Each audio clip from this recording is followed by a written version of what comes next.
4 ساڵە 52,000 کەس جیابوونەوە لە یەک جاران دەیانگو خەسوو زۆر خراپە. چاولێکەری ڕۆڵی هەیە لەم هەموو جیابوونەوە بە تایبەتی بەم زەمانە آخر بەعزە کاسەیەکی پڕ سەری لە خەڵک شێواندووە سەرڕێژی کردووە. من شوم بە عەلی عەسکەری کرد. عەلی عەسکەری کوڕی شاح عەبدوڵاش بوو. قەستەم بەخوا ئەم ئەڕقەی بۆ نەکردرا بۆم بکە. سەقافەت و ئەقر هەمووی بە خوێندەواری نییە. ئەوی خۆشی بویستایەوەی خۆشت بویستایە 100 جار بە قوربانی ئێکە بوو. شەرت نییە لە لای خەڵک و باوەش بە ئێکاکەی و نەوعێک حەرەکات بکەی بەڕان لە درا دەتزانی ئەو پیاوە چەند ڕێزت لێگری. جاران قەناعەت هەبوو ئێستا قەناعەت نییە. نەزار بوویانە بە قورعان من کوڕی پوریشم بوو نەمدی بوو بە قورعان من ئاغا و تو ئاغای شەجێمان بۆ داخە هەمووی هەر ئاغانە چۆن ئەبێت داخر ئەمە دیلیڤەریتان نەبوو؟ ئەوزان دیلیڤەری چی کرۆسەشتان کردانە وەزاق مامەسا وا تەلاقەکانە خۆن کە چاک نەکرێتەوە؟ دوای کوتی من ئاسایش کتان بە حەچی بی هەر تەلاقەکەت کەوتووە بەس بۆ شۆخی نەکە.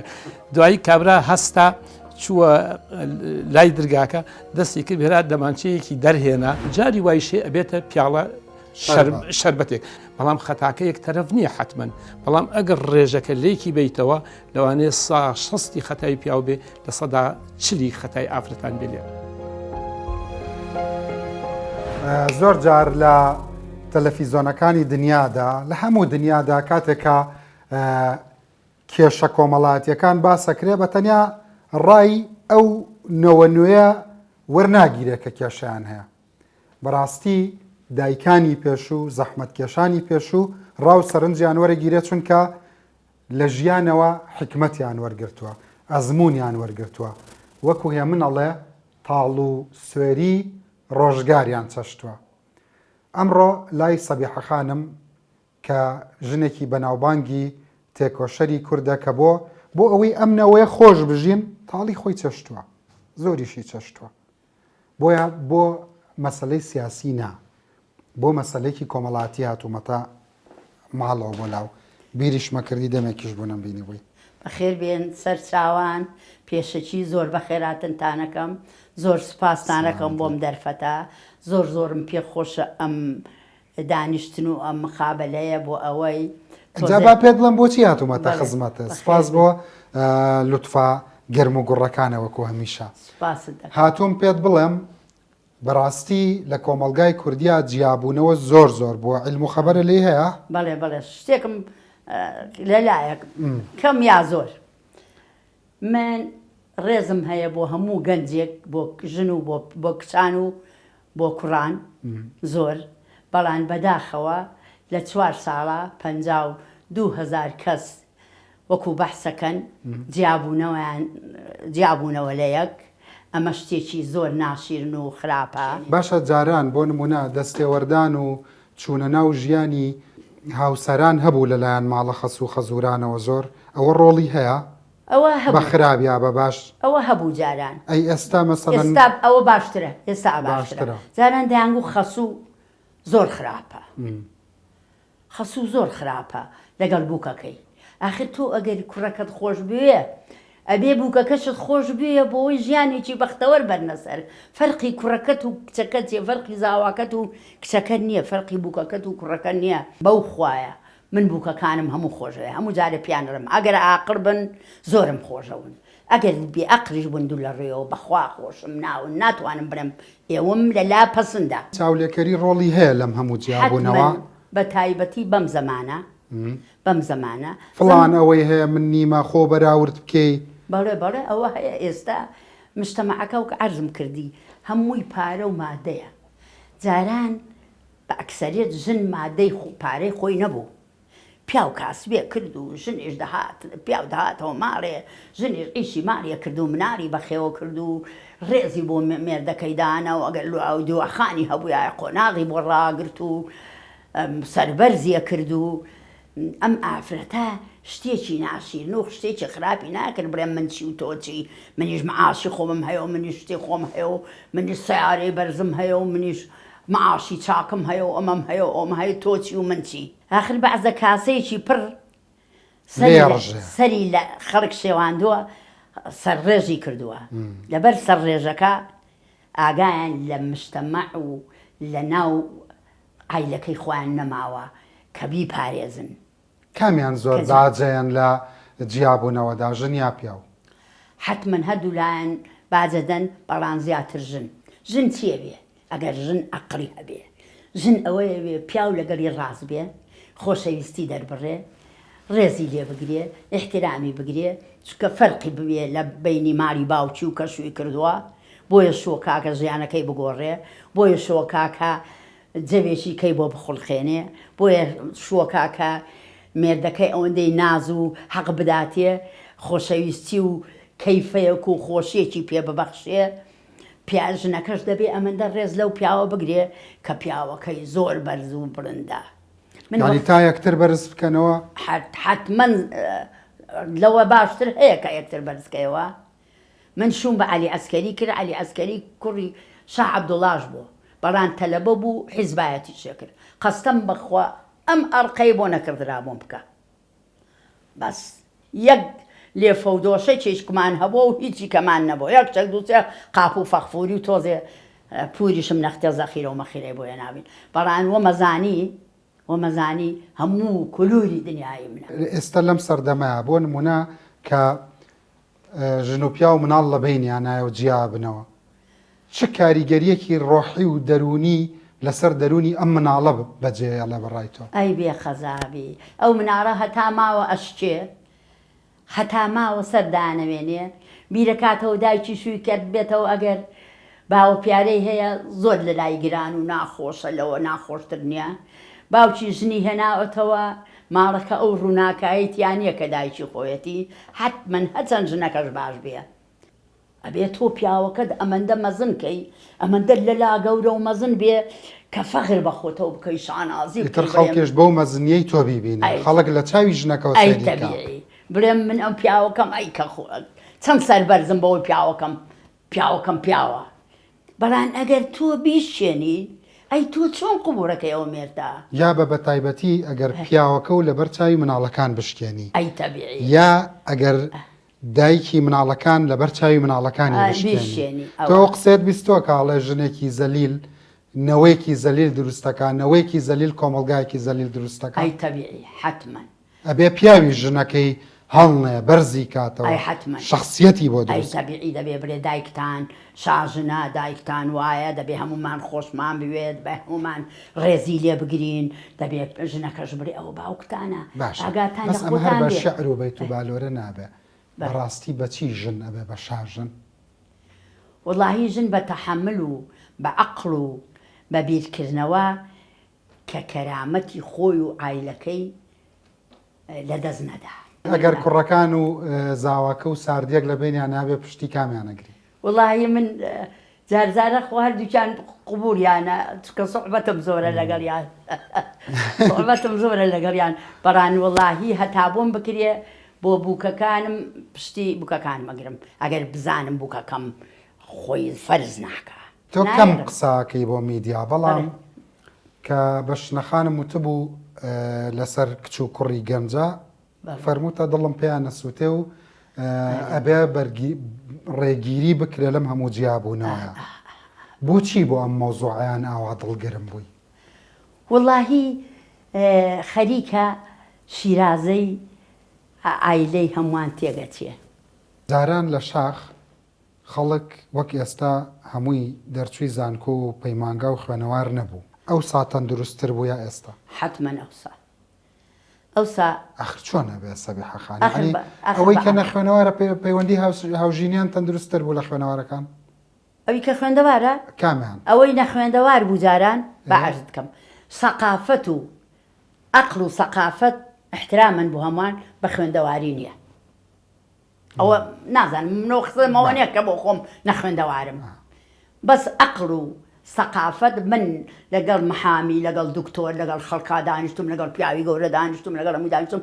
سەقافەت و عەقڵ هەمووی بە خوێندەواری نییە، بەرە خوێندەواری زۆر خۆشە. ئێدەوای هەموو پرۆفیسۆر و دکتۆر و مهەندیس و ئەمە هەموو خەڵکە خوێندەوارە و محامی و نازانم چی ئەوە هەم کۆمەڵگایان شێواندۆ ئەو لێک زیابنەوە و هەم ژنە هەم کوڕ دکتۆرە و حاکمە و ژن مەحامیە و هینە و ئەوە تا هەڵیان لێکیان هەڵۆشاندەوە هەموو دەمێت دوو مانگ بەیەکەوە نابن جارانی ژنی جاران لێفەیەکیشیان نەبوو سەرینێکیان نەبوو بەخوا بەردی دەگەڕاین لە بەردی پان لە بن سەری خۆمانی دین خوا ئاگادارە ها دە هەر مێردە کەسی خۆشەویست هەتا دەگەیشتە لات پیاوەکە ئەوەندەت خۆشەویست دەرگوت سەعاتی چارمەیە لێدا هەتا دەگەشتە لات ها مانجێکن نەدەدی یا دوو مانگ نەدەدی یا شتێک نەدەدی ئەو دڵێت وەک سەعاتی چارمە لێدا و خەی ئەو ئەچاوم لە باڕایەتی وهاتەوە جارێکی کە بۆ ناومان خەڵک جاران ئەوا بیری زمانی شیرینی پیا و بۆ ژن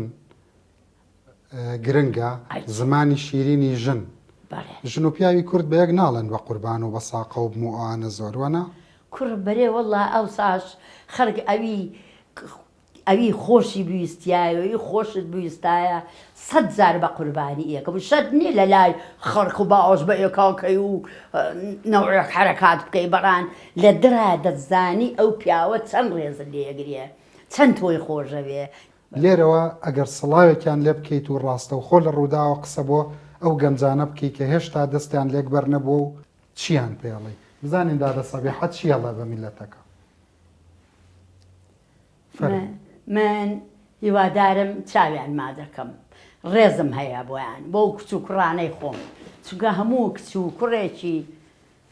و کوڕێکی ئەم میلەتە و ئەم مجتەمەعە و ئەم دینە بە کوڕ و کچی خۆمەزانم یەک ڕجام هەیە قوربانتان بم دایکی دایکم باوکی باوکم نە حەیای خۆتان و عایلەکەتان بەرن نە تووشی ناڕەحەتی و قوربەسەریش بێن و خۆت و ماڵ و منداڵتان ڕێکەون باوەش بە ئێکاکەن خۆشەویستی دەربڕن ڕێز لە ئێک بگرن پارە و مادە هیچ نییە بە مادە یەکترتان نەوێ بە ئاڵتون و بە پارە و بە سەڵتەنەت یەکترتان نەوێ بە خۆشەویستی لەسەر یەک بەڕا لەسەر یەک کومبارێک یەک لێفەیەک یەک بەتانێک بە خۆتانادەن بەختەوەر بن هەموو کللووری دنیا دێنێ لەبەر ئەوە منیش سوپاسی ئەوە کە سەرسەرم هەر هەبیت هەر هەبیت بەڕێزان لە ماڵی قومری خانم قومری مەلا عەبدوڵڵای بەقاڵ سەرشەقامی هاتم ژنێکی سەنگین و سەلار ژنێکی ڕەوانبێژ خۆشگوفتار هاتم بیدوێنم لەسەر ئەم دەردە کۆمەڵایەتیەی جیابوونەوە قومریخان ئەڵێ زۆر خەفەتم لێ خواردووە چونکە ڕادیۆیەکەم هەیە تخوا با بەخۆ باسی ڕادیۆکە بکە وەڵا ڕادیۆکەم هەر لە جوور سەر مابوونە دی لەسەر کورسێکەیە ئەتە هەر بەیانی ترکە هەڵەستمی تر ڕادیۆکەمەکەمەوە تر گوێی لێگرم ئیتر هەر جارەی خەمە سەر خەفەت لەما خۆی کە جیابوونەوە زۆر خەفەت چونکە جاران نییە بە قوربانێ بم جاران کە ئەسەرگیریمانە کرد ئیتر هەر بەتەمای ئەو پیاوە بوون ژنیش لە ماڵەوە خەریکی ئیش و ماڵ و مناڵ و ئەو شتانە بووین ئیتر هەر بەتەمای ئەوە بووین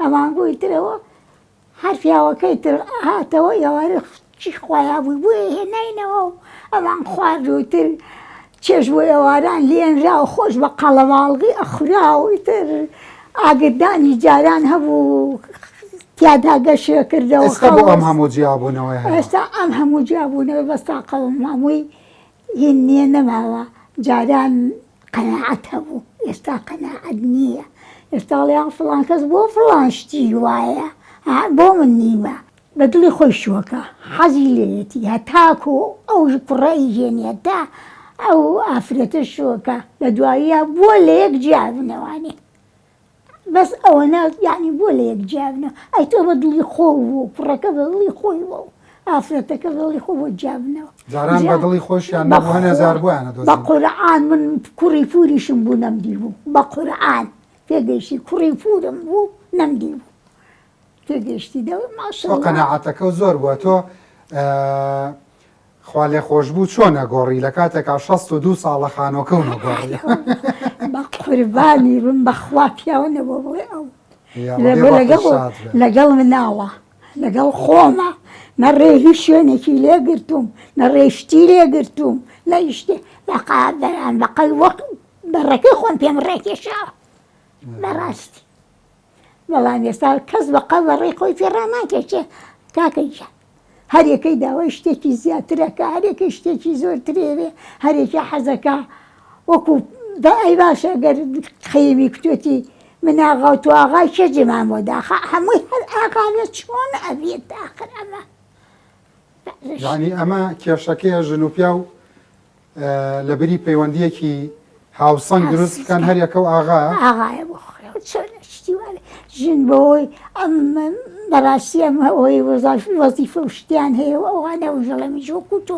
ئیژەکەم و من ژۆکو توێ بەڕاستی مناڵ نازان دوو مناڵانە بێ نازان چۆن بەخێویکەن نازان چۆن ماشەڵڵا کولی ماڵێک دووسێ شەش حوتێکی تایە هەمووش زانی ومانە تربێتیان بین و هەموو زانی ومانە موش ماشەڵڵایکی بەقەکە لە شێرێکیان خوێنەوە و بەخوا هەموو ڕێکۆفیەکەنەوە قسەیەکە کرد بۆم سەرنجڕاکێش بوو پیا و وەلی ئەمری ژنەکەی بووە ئاوەلی نعمەتی بوو وەلی نەعمەت. چونکە نانی ئەو بۆ خوارد پیاوەکە کاسی بۆ ئەکرد بۆ خۆی و بۆ مناڵی و ژنەژ لە ماڵەوە خزمەتی مناڵیە کرد بە ساقە ماڵیە کرد و خەریک بۆ تا پیاوە ئێستا دیسان ژن بنێرینە ماڵەوە یا نەخێر با ژن خوێنەوار بێ و پیاویش خوێنەوار بێ و بە خوێنەوارەکان حکمت لە ژیان ئەوستا ژنی خوێنەوار هەبوو تاکە پیاوی خوێنەواریشە بوو ژن و مێرد ئەگەر بە خۆشەویستی هاوسەرگیری بکەن سەرکەوتوترە بن بە ڕای تۆیا بە ڕێکەوت جاران زۆری بە ڕێکەوت بەخوا بە ڕێکەوتەکە ئێستا سەرکەوتوتر بوو بۆ وایە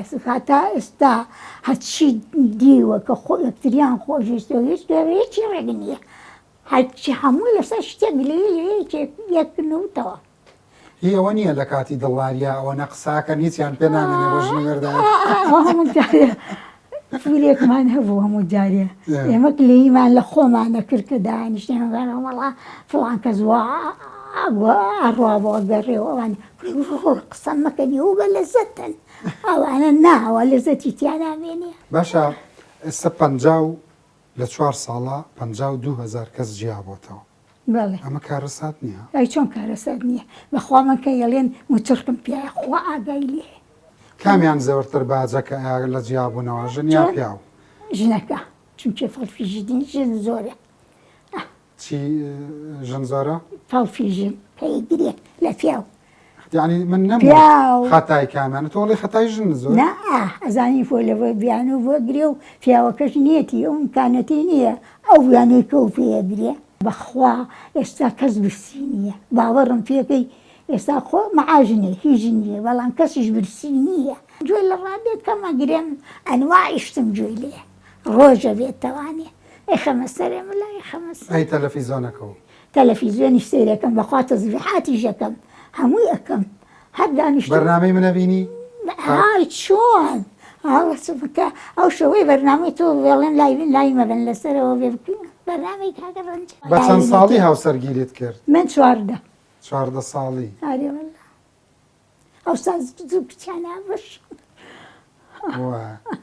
بۆ خوایە سێنەوە میوانی هادا و حسینە بەو جێیە ئەنی تێچوو هەری ئەوارە معنانێ وەکم وڵامشە ئەمشە فڵان و فڵان و فڵانێم وەقی چەکە بەخێرێ ماسی بۆ هێنامەوە سۆرانەوە فکرێتی ئەکی ئەمەدا لەسەر عەلادین بۆ مەکردن بەفڕن ئەم بوو باسین خەفەت نەخوا دیلیڤەریتان نەبوو ئەوزاننی بەری چی کرۆسەشتان کردانە هەبوو بەزاقە بنەرانی بەڕێز ئەوەش بیر و بۆ چوونە جوانەکانی قومری خان بەڕێزان لە خزمەت مامۆستا شافعی بەڕێزام بۆ قسەکردن لەسەر جیابوونەوەک و ئەندامی لیژنەی باڵای فتوای کوردستان مامۆستای خۆشەویست سوپاس کە ماڵەکەت بۆ کردمەوە ئەمەوێ لێت بپرسم زۆرترین پرس و کێشە و ئاریشە کە ئێستا لیژنەی فتوای بەڕێز پێوەی سەرقاڵەت چییە؟ بەشێکی زۆری ئەتوانم بڵێم لە 60 ئەوانەی کە دێنە فتوا و مراجعەی لیژنەی فتوا ئەکەن کێشەی تەلاقە وا تەلاقەکانە خۆن کە چاک نەکرێتەوە جۆری تەلاق کەوتووە ئەو تەلاقانەی کە دێنە لای ئێمە زۆربەی تەلاقەکان مەجای چاکبوونەوەیان تیا هەیە، هەیشە مەجای چاکبوونەوەی نییە. حتا بکرێ ڕێگای شەرعی ئەدۆزنەوە لە نێوان ڕێباز و مەزهەبە جیاوازەکانە بۆ ئەوەی کە جیابوونەوە ڕوونات. ئەسڵ ئەوەیە کە ئێمە هەوڵ ئەدەین بۆ ئەوەی خێزانەکان بە تۆکمەی بمێننەوە. حەزەکەم نمونەیەکی خۆشت بۆ بگێڕمەوە. ڕۆژێ لە لیژنەی فتووە برادەرێک هات هەستم کرد زۆر ماندوو شەکەت بوو، تەمەنی هەبوو، ماندوو شەکەت بوو. ئەو کاتە فتوواکان تێکەڵ نەکرا بۆ سلێمانی لەگەڵ هەولێرە جیهاو هەست بووین و کاتە زۆر شەکەت بوو. تەلاقی خوارد مامۆستایان کوتیان سێ بەسێت تەلاقی خوارد و کوتیان تەلاقەکەت کەوتووە. دوایی کوتی آخر مامۆستایان کوڕە من 11 مناڵم هەیە. کوتی بەخوا من لەگەڵ خێزان مەشەڕم نەبووە، لەگەڵ یەکێک شەڕم بووە و ئاوە کوتیان تەلاقت کەوتووە. کوتی لە لیژنەی فتوای چەمچەماڵەوە منیان ناردووە بۆ ئەوەی بێمە ئێرە ئێوە تەکبیرێکم بکەن، کوتیان بەخوا هەر کەوتووە. دوایی کوتی من ئاسایش کوتیان بەخوا حەچی بی هەر تەلاقەکەت کەوتووە بەس بۆ شۆخی نەکە.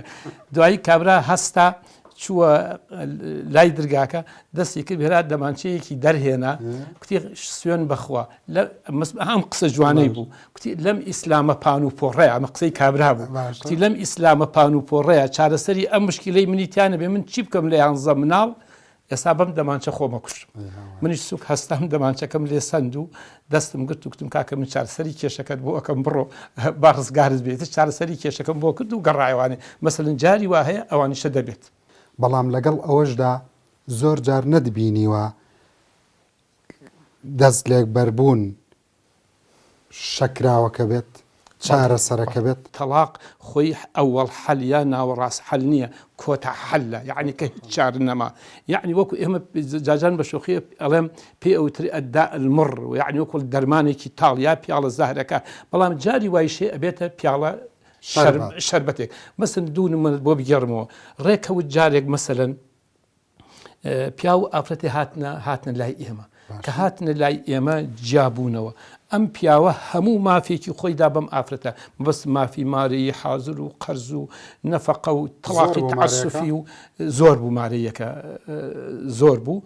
بێجگە لە مارەیەکەیشی نزیکی 6 دەفتەریدا بەم ئافرەت. ئێمە دوایی کەسەکەمان بان کرد کوتمان کاکە تۆ بۆچی ئەمەکەی؟ ئەو حەقی شەرعی و یاسایی خۆتت داوەتێ. کوتی مامۆستا فی سەبیلی ئەوە ڕزگارم ببێت، فی سەبیلی ئەوە ڕزگارم ببێت.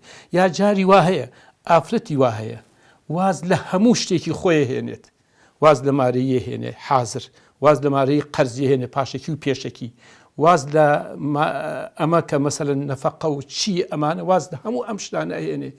ئەمەی کە مەسەلەن حەقی سەکەنی هەیە 3 ساڵ لە خانووا بمێنێتە دوای واز لە هەموو ئەمانە ئەهێنێ فی سەبیلی ئەوە لە دەستی ئەم پیاوەیە ڕزگاری ببێ.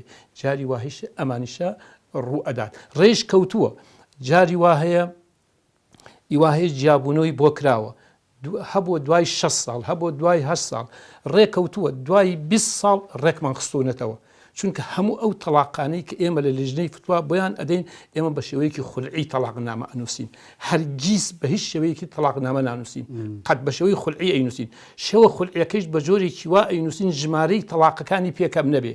یعنی واتە ئەم پیا و ئافرەتە هەر دەقیقەیەک هەر کاتێک ویستیان پەشێمان بوونەوە مەجای چاکبوونەوەیشی تیا بێ، مەجای ئەوە بێ جارێکی تر بگەڕێنەوە بۆ لای یەکتر کاتێککە هەردووکیان پەشێمان بوونەوە. مامۆستا هەرچەندە مامۆستامە لاژنم لێرێ بێرە بەڕسیارێکی تر بەڵام بەڵێ ئایا زۆرتر ئەوەی کە بە ئەزمموی ژیانە لە لیژنەی فتووا و لە ناو کۆڕ و کۆمەڵ و کۆبوونەوەکان و خەباتە لە گوندەکان و لە شارەکانە زۆری ژن تەحملی پیاو ناکە لە ناو کۆمەڵی کوردەواریا یا پیاو تەحملی ژن ناکە؟ پێم وایە ڕێژەکە ئەگۆڕێت، پێم وایە بەشێکی باشی کوڕەکان یا پیاوان تەحملی ئافرەتەکان ناکەن، بە تایبەتی ئافرەت کە مناڵی بوو زۆر کەم حەزی لە جیابوونەوە نییە. یعنی جاری وا هەیە ئافرەتی وایە دێتە لای ئێمە ئەم پیاوە بێڕێزی پێەکە لە ڕووی لاشەیەوە جەسەدیەوە ئەزیەتی داوە حتا بژێوی باشی نەکێشاوە تەحملی ئەم پیاوەی کردووە ئەڵێ فی سەبیلی ئەوە مناڵەکانم تیانەچن. بۆیە پێم وایە لەم بارەوە زیاتر ئافرەتان کاتێک کە مناڵیان هەبێ تەحملی باری قورسی ژن و مێردایەتی ئەکەن بەڵام خەتاکە یەک تەرەف نییە حتمما بەڵام ئەگەر ڕێژەکە لێکی بیتەوە لەوانەیە 6 خەتای پیاو بێ لە 40 خەتای ئافرەتان بێ مەسەڵەن ڕووداو هەیە نصوصە شەرعیەکان و بڕیارە ئیجتیهادە شەرعیە عەقلانیەکان پێت بڵێ بە جیا ببنەوە بەڵام حاڵەتە ئینسانە ئەحساسیەکەت دڵی پڕ کرد بێت بەڵێ لەوانە مەسەلەن ئەو نمونەی کە بۆم گەڕایتەوە وتم ئەو نەفەرە کە هاتبوو ئێمە ئەگەر تماشا بکەین بەلای ئیمامی شافعی و ئیمامی ئەبوو حەنیفە و ئیمامی مالیک بەلای هەر چوار مەسەبە ئەم کەسە تەڵاقی کەوتو بەڵام جانی بە ئینسانیەکە کە بەزەیم پێ هاتەوە کوتی من 11 مناڵ چی لێ بکەم ئەم 11 مناڵ هەمووی مناڵی 7 ساڵ و 8 ساڵ و 2 ساڵ و ئەمانن ئەم 11 مناڵە چی لێ بکەم ئەم جانی بە ئینسانیە وای لێ کردم کە من عمل بە قەولێکی زەعیف بکەم عمل بە قەولێکی زەعیف بکەم چونکە لە پێناوی قەزیەیەکی گەورەیە بۆ ئەوی خێزانێکی 11 کەسی بە ئافرەتەکەەوە کاتە 12 بە پیاوەکە کاتە 11 خێزانێکی 11 کەسی هەڵنەوەشێتەوە 11 مناڵ نەکەوێتە جادە و شەقام و باوکەکە سبێنێ نەزانێت چۆن پەرۆدایان کات و ئافرەتەکەیش نەزانێت چی لە مناڵانە بکات مامەسای گەورە یا ڕەبی خوا بەرەکەت بخاتە ماڵەکەتەوە و کتێبخانەکەش هەروە ئاوەدان بێ و ئینشاءڵڵا بە حکمت و ژیریەکانە ڕۆڵی هەروە پۆزتیڤ و گەورە ببینی لە کۆمەڵگاکە سەربەرز بن داوای سەربەرزیتان لە خوای گەورە بۆ سەرسەرم خوای گەورە بتان پارێزێ